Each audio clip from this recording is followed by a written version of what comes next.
Khmer sọcពិសេសបើសុំគ្រប់នឹងជំរាបសួរសាជាថ្មីសូមស្វាគមន៍មកកាន់ការសិក្សានៅ Python Programming Language អញ្ចឹងឃើញថាពីមួយវគ្គបើតមួយវគ្គកាន់តែរំកិលទៅហើយក៏កាន់តែជ្រៅទៅបាទហើយនៅក្នុងវគ្គនេះបាទគឺគេមិនធ្វើការលើកយកនៅ which is request HTTP request បាទយកមកចែកជូននឹងមករៀនបងប្អូនអរគ្នាហើយនិយាយរួមទៅបាទ request នេះវាយើងបកជាភាសាខ្មែរវាសំណើមិនចឹងសំណើស្នើសុំឲ្យ HTTP បាទដែលជា network ធ្វើអីឲ្យយើងនិយាយថាយើងចង់ upload នៅ file យើងចង់ delete នៅ file បើយើងចង់ put ចង់ post ចង់និយាយរួមទៅសង្កត់ថាសពគ្រប់បែបយ៉ាងបាទនៅក្នុង request នេះបាទហើយវាច្រើនមែនតើយើងធ្វើការនៅវីដេអូខ្ញុំអត់ធ្វើវីដេអូនេះធ្វើម្ដងមួយវីដេអូខ្ញុំបរៀនបងប្អូនធ្វើយ៉ាងម៉េចឲ្យចូលបាទម្ដងមួយនៅក្នុងហ្នឹងគេធ្វើយ៉ាងម៉េចអូខេអញ្ចឹងគេថា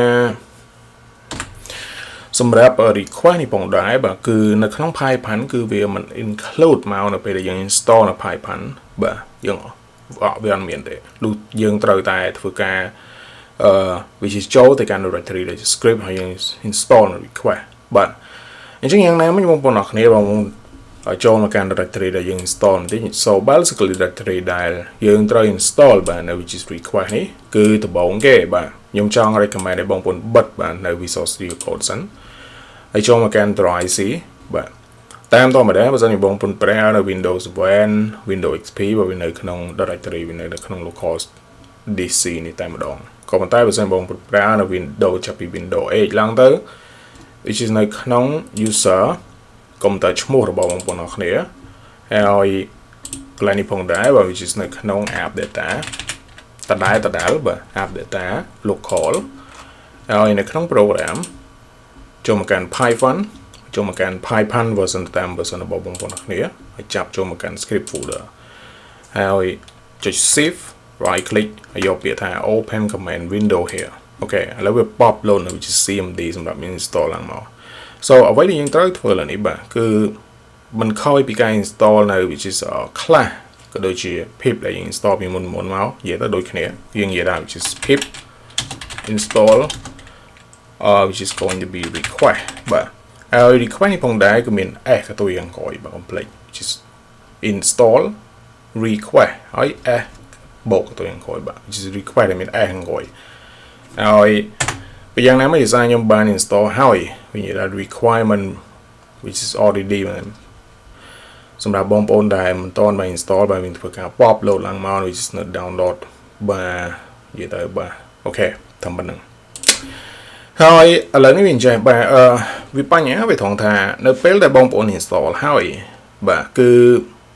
បងប្អូនអ្នកទាំងអស់គ្នាបាទគឺត្រូវតែធ្វើការ restart បាទនៅ Windows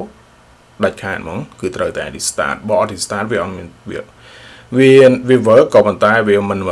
work វាអាចថា 50% work បាទត្រូវតែធ្វើការ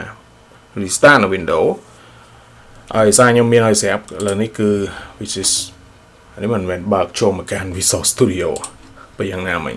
គេ which is Visual Studio Code អូខេអញ្ចឹងឥឡូវខ្ញុំលើកឧទាហរណ៍មួយថាខ្ញុំធ្វើការ get នៅ take ដែលពី website ខ្ញុំចង់ get នៅ web ពី http which is google.com លក្ខណៈមួយខ្លីហ្នឹងបាទខ្ញុំចង់ឲ្យវា print sound នៅលើ console បន្តិចអញ្ចឹងតែខ្ញុំត្រូវធ្វើយ៉ាងម៉េចឧទាហរណ៍ថានៅក្នុងខ្មែរដែលជា Python នេះកន្លែងនេះនិយាយធ្វើការនិយាយថា which is going to be import បាទ import which is going to be request ហើយនៅខាងក្រោមមាន which is going to be with request.get with request.get ហើយនៅក្នុងនេះផងដែរបាទ which is document ទី1វានិយាយអំពី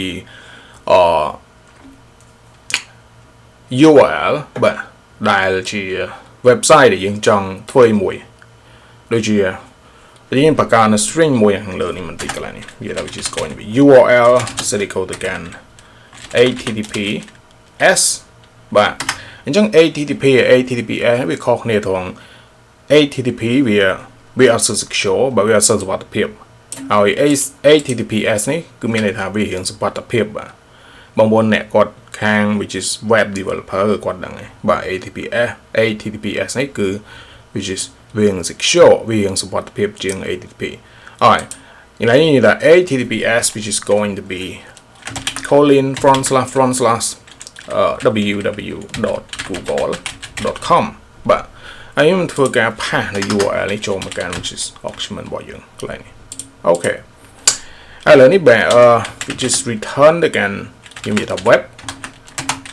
ហើយនៅខាងក្រោមខ្ញុំធ្វើការ print out ដែលនិយាយថា which is going to be web.text បាទតែប៉ុណ្្នឹង okay ប្រយ៉ាងណាមិញខ្ញុំចង់កុំឲ្យវា close នៅ console យើងនិយាយថា which is going to be input គេតែប៉ុណ្្នឹងឥឡូវនេះគឺបើសិនខ្ញុំ execute run នៅ which is python which is khmer.python របស់យើងលើគឺថាបើ we get នៅ which is page យកមកគេបងប្អូនអ្នកគ្នាបាទវា print out ឲ្យយើងនៅក្នុង which is python console របស់យើងនេះហើយយើងក៏អាចធ្វើការ write បាទនៅ which is role នៅអ្វីដែលយើងកំពុងមាននេះបាន write យើងបង្កើតនៅបើយើងអាចធ្វើអញ្ចឹងបាទយើងអាចឲ្យវាបង្កើតទៅជា HTML មួយ file លក្ខណៈមួយខ្លីនៅខាងក្រៅយើងអាច read វាអូខេ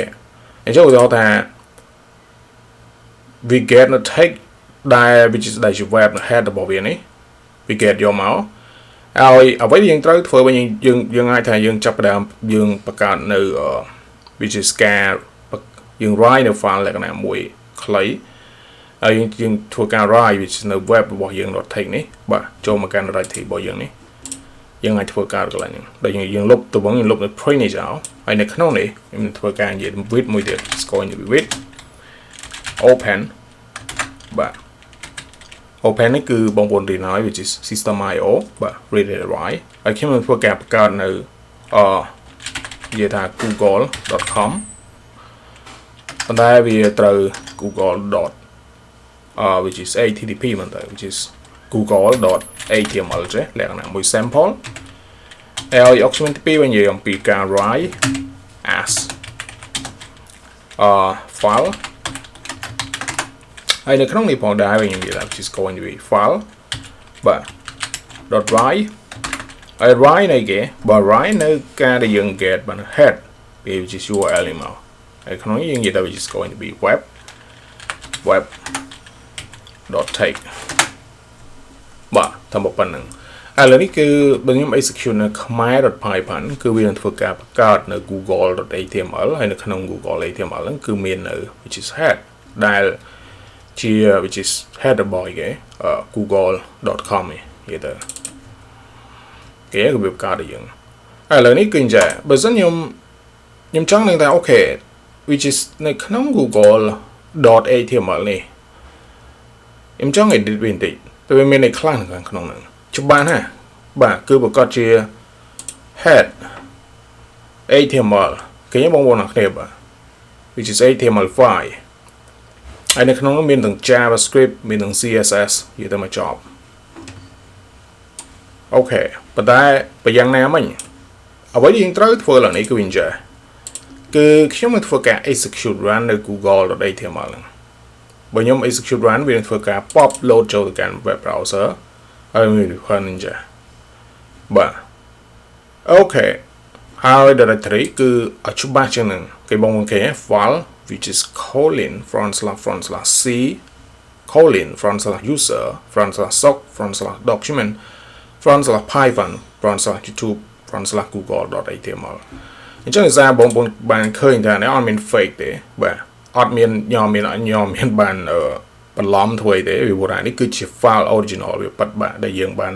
download head របស់ Google យកមកអូខេហើយបើសិនជាដោយសារតែយើងមានអ៊ីនធឺណិតអញ្ចឹងគឺយើងអាច access បាទចូលទៅកាន់ which is web ដើមរបស់វាដែលឲ្យយើង click ដូចតខ្ញុំឥឡូវខ្ញុំ click ទៅលើអីមួយលក្ខណៈមួយប៉ុន្តែយ៉ាងណាមិញបាទឲ្យខ្ញុំធ្វើឲ្យមើលនេះបើខ្ញុំ click ទៅលើ which is YouTube ចេះខ្ញុំ click ទៅលើ YouTube ចេះអានេះវា link បាទចូលវាចាប់ចូលទៅកាន់ which is YouTube which is dial ជា link ដើម which is original internet អញ្ចឹងសារបានដោយសារបងប្អូនបានយល់បាននៅwhich is head ពីយ៉ាងណាមិន which is get នេះហើយបងប្អូនចាំថាវាយ៉ាងនៅមានទៀតបាទមិនមែនមានតែប៉ុណ្្នឹងទេបាទមិននៅមាន which is តែ get នឹងតែមួយទេវាមានច្រើនណាវាមាននៅ get មាននៅ post មាននៅ post ទៀតទៅនៅច្រើនទៀតបាទប៉ុន្តែដែលខ្ញុំបាននិយាយហ្នឹងគឺខ្ញុំនឹងធ្វើការលើកចតម្ដងមួយបាទធ្វើយ៉ាងម៉េចឲ្យយល់ឥឡូវវាសារបងប្អូនបានយល់នៅ which is web or take ឡើងនេះបាទដែលយើង which is get ahead ហើយយើងមាននៅ which is message which is method which is going to be content បាទកន្លែងនេះគឺយើងនិយាយ which is going to be content អូខេហើយយ៉ាងណាមិញបាទគឺ which is យើងនឹងធ្វើការលុបនៅ google.html នេះចោលហើយបើសិនខ្ញុំ press play ឥឡូវគេថា error វាយើងទៅវាបើក៏ប៉ុន្តែវាអត់ write បាទនៅ which is content ដែលយើង download នេះបាទចូលមកកាន់ google.html នេះបើសិនជាបងប្អូនមើលមកកាន់ google.html លើបាទមើលមកកាន់ខាងស្ដាំដៃឃើញថា 0kb ឬក៏ខ្ញុំធ្វើការ edit នៅ file google.html ចូលមកកាន់ notepad++ គឺអត់មានអីទាំងអស់គឺអាហ្នឹងវាសារអញ្ចេះបាទវាខុសត្រូវគ្នាជាមួយនឹង text ហើយនឹង content so content នៅពេលដែល which is ការដែលយើង download បាទ head ពី google.html which is google.com មកគឺវាធ្វើការ return ទៅកាន់ byte ដោយដែលបងប្អូនបានឃើញអញ្ចឹងបើខ្ញុំដាក់ម៉ៅមកលើ content លើគឺនិយាយថា byte បាទនិយាយ byte កន្លែងហ្នឹងអញ្ចឹងអ្វីដែលយើងត្រូវធ្វើយើងត្រូវតែធ្វើការ convert បាទនៅ byte នេះទៅកាន់ string ដើម្បីយើង write វាចូលមកកាន់ google.html យើងមាននេះអូខេអញ្ចឹងអ្វីដែលយើងត្រូវធ្វើបាទកន្លែងហ្នឹងគឺយើងនឹងធ្វើការ cut បាទនៅទម្រង់này which is web.content នេះយើងធ្វើការ cut វាហើយយើងនិយាយថា which is going to be str fantasy ហើយនៅក្នុង fantasy កន្លែងនេះគឺយើង pass នៅ web.content អញ្ចឹងកន្លែងហ្នឹងគឺមានន័យថាវានឹងធ្វើការអូខេយើងមាន URL យើង get នៅ URL ជា head ហើយយើងធ្វើការនិយាយថាអូខេនៅបន្ទាប់ពីយើង get ហើយយើងនឹងឲ្យវា which is write នៅឲ្យបង្កើតនៅ file មួយដែលមានឈ្មោះថា google.html ហើយ file ហ្នឹងបាទនៅរាល់ដែលយើង get which is យើង get នៅ which is head របស់ google.html ហើយដោយសារវាជា byte គឺកន្លែងហ្នឹងវានឹងធ្វើការ convert នៅ byte ទាំងរាល់ byte ដែលវាបានទទួល convert ទៅកាន់ string ហើយ write បាទ write ចូលមកកាន់អីគេ write ចូលមកកាន់ google.html យើងកំពុងមាននេះអូខេតែមិនហ្នឹងឥឡូវបើសិនខ្ញុំ execute លើគឺអ្វីគេនៅ work បាទឥឡូវដូចពីមុន work បើខ្ញុំ edit which is google.html លើគេនៅ working ក៏ប៉ុន្តែវាខុសត្រូវគ្នាត្រង់ថាវាដូចគ្នាបាទវាអញ្ចឹងបងប្អូនអរគ្នាបាទខ្ញុំចង់បញ្យល់មិនទីពីព្រោះថាបើសិនជាបងប្អូនមើលនៅការ write នេះលើគេថាតែមួយខ្សែទេបាទវានៅតែ HTML file ដូចគ្នាវា write មួយខ្សែយើងមួយខ្សែវែងបាទដូចខ្ញុំបាននិយាយពីមុននេះមួយខ្សែវែងហ្នឹងឃើញទេបាទវាអត់ write នៅលក្ខណៈមួយ append ចូលមកខាងក្រោមនេះចាំខ្ញុំធ្វើមួយទៀតឲ្យបងប្អូនប៉ុន្តែមុននឹងខ្ញុំធ្វើមួយទៀតបាទខ្ញុំចង់ execute file which is google.html នេះឲ្យបងប្អូនមើលបន្តិចថាវា work បាទវា work ដូចគ្នាគេ work ដូចគ្នាអូខេ work ធ្វើការឥឡូវខ្ញុំចង់បង្កើតនៅ which is google មួយទៀតដែលប្រើនៅមិនមែន web.content ទេប៉ុន្តែ web.take ហើយខ្ញុំចង់ធ្វើឲ្យបងប្អូនមើលបន្តិចពីព្រោះមិញនៅពេលដែលខ្ញុំនិយាយគឺនៅពេលដែលខ្ញុំបរៀនមិញគឺខ្ញុំបាននិយាយថាវា write អត់មាន write pen ទេវា write មួយខ្សែទេឃើញទេបាទវា write មួយខ្សែមិនអញ្ចឹងម្ដងទៀតបាទអានឹងដោយសារតែយើងប្រើនៅ which is web.content នេះក៏ប៉ុន្តែបើយើងប្រើនៅ web.take គឺវានឹងធ្វើការ write ឲ្យយើងជាលក្ខណៈមួយ append ខ្សែចូលមកខាងក្រោមអញ្ចឹងកន្លែងហ្នឹងខ្ញុំដោយសារតែយើងមាននៅ google which is .html ខ្ញុំធ្វើការបង្កើតមួយទៀតខ្ញុំនិយាយថា which is google 2 .html ហើយខ្ញុំលុបនៅ which is ការ convert នេះចោលខ្ញុំនិយាយថាតា web.take ពីមុនមកអូខេខ្ញុំធ្វើការបើកម្ដងទៀត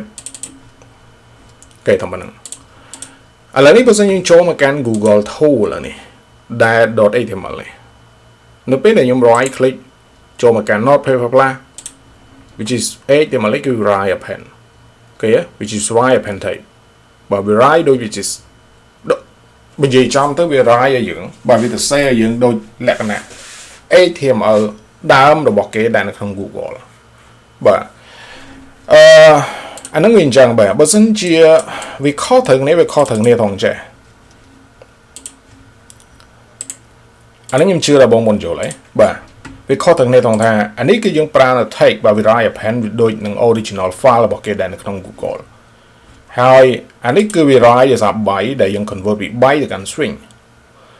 ហើយ which is web.content បាទ Virai លក្ខណៈមួយ Virai ទៅរហូតអញ្ចឹងបាទ Virai អត់ចុះទៅខាងក្រោមទេ Virai អត់លក្ខណៈមួយ Virai append ទេបាទបើនេះ Virai append អានេះ which is HTML which is ដូចរបស់គេ which is យើងមើលទៅយល់យើងមើលមកយើងមើលមកកាន់ JavaScript យើងមើលមកកាន់ HTML file ដែលយើងបាន Virai append នេះយើងមើលទៅលក្ខណៈមួយ clear ហ្មងយើងមើលទៅយល់ហ្មងបាទតែជា head នេះក៏ប៉ុន្តែអានេះយើងដល់តែយើងប្រើនៅ which is ម៉ៅរបស់យើងទាញមើលទៅតាមហ្នឹងចេះបាទហ្នឹងវាខុសត្រូវគ្នាផងអញ្ចឹងហើយឆ្នៃហើយអាមួយជា take អាមួយជា content អញ្ចឹងហើយគឺ content គឺយើងអាចនិយាយថាมันគួរប្រើល្អជាងបើយើងប្រើ take ល្អជាងព្រោះថា take វា write នៅ original ដូច file របស់គេបាទនឹងជាអ្វីដែលយើងចង់បានអរអញ្ចឹងវាសារតែវាខ្ញុំគិតថាធ្វើមកប៉ុណ្្នឹងបាទនៅក្នុងវគ្គនេះពីព្រោះថានៅច្រើនទេប៉ុន្តែខ្ញុំចង់និយាយហើយខ្ញុំចង់បរៀន